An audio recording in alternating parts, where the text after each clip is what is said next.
అందరికీ నమస్కారం. ఈరోజు దొండకాయ ఉల్లికారం చేస్తున్నాను. చూడండి, దానికోసము నేను కొంచెం ఆయిల్ వేసుకుని ధనియాలు, కొంచెం జీలకర్ర, కొంచెం మెంతులు నేను ఫ్రై చేసుకున్నాను. ఫస్ట్ ధనియాలు జీలకర్ర వేసుకుని ఫ్రై చేసుకున్నాను. లాస్ట్లో మెంతులు వేద్దాం, ఎందుకంటే అవి త్వరగా మాడిపోతాయి కాబట్టి. చూసారు కదా, ఇది కొంచెం ఫ్రై అయిపోయిన తర్వాత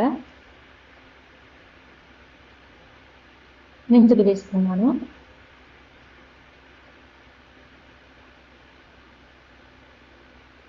చాలా కొంచెం వేసుకోవాలండి. మెంతులు వేసుకున్నాను. చూసారుగా, ఇవి కూడా ఫ్రై అయిపోయిన తర్వాత తీసేసుకున్నాము.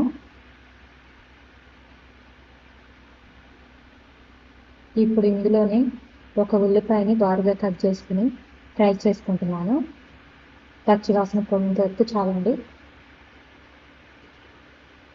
పచ్చివాసన పోయినంత వరకు ఫ్రై చేసుకున్నాను.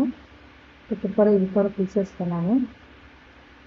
ఇందులోనే కొంచెం ఆయిల్ వేసుకుని దొండకాయ ముక్కలు కొంచెం చిన్నగా కట్ చేసుకున్నాను. అవి వేసుకుని ఫ్రై చేసుకున్నాము. సిమ్లో పెట్టుకుని మగ్గించుకుంటున్నాను ఈ ముక్కల్ని.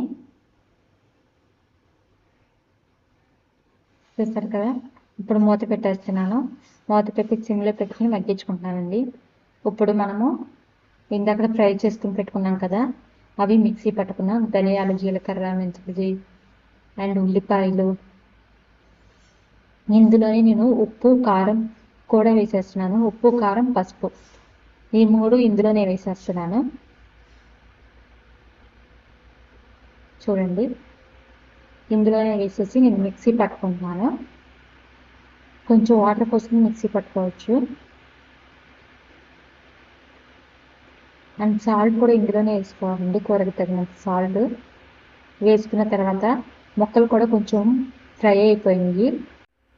ఈ ఫ్రై అయిన ముక్కల్లో మనం మిక్సీ పట్టుకున్న దాన్ని తీసుకుని ఇందులో వేసుకోవాలండి.